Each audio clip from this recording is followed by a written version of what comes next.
I love the beach. That's my happy place.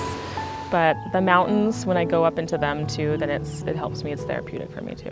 As I talk with people and tell them what I do for a living, they'll say, "Oh, you work with teenage perpetrators." Well, yeah, I don't like to call them that. I don't like to call them sexual abusers. Instead, it's teenagers' sexual behavioral problems. That's how they've decided to act out. It could be that they have a drug addiction instead. It could be that they're failing school instead. But I like to just kind of debunk the thought that they're horrible, scary creatures, that they're monsters, because more often than not, they're not. I was born in Long Beach, California, and I grew up in Cypress until I was 18, and then I have lived in Idaho, Utah, Oregon, and California, of course, and actually in West Yellowstone, Montana for a little while. I actually was homeschooled through high school and graduated early and then went to college at 16. I had a couple friends who were hearing impaired, and their language fascinated me, so just got involved in it. Actually, before high school even, I was starting to learn sign language and interpreting songs just for the fun of it. And yeah, then I ended up getting my bachelor's in it and interpreting in school settings for years. I went to school in Idaho, so I went to actually Rick's College in Idaho for a year. Then I went to Idaho State for 3 years, and then I got my graduate degree at BYU.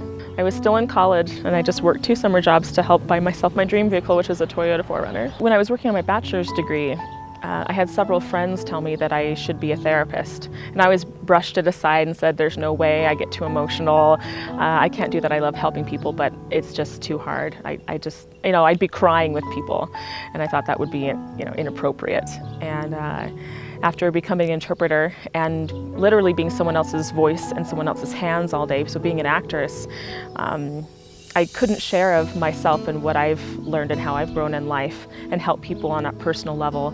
And I decided to pursue it and just kind of see if it'd be a good fit. So I worked at a treatment center for just over a year and decided, yes, this is what I want to do.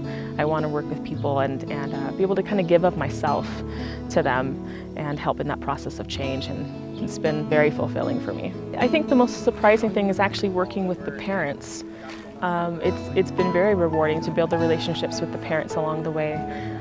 And one reason I think that is that happens is I'm oftentimes one of the only people they can turn to talk about what's going on with their child.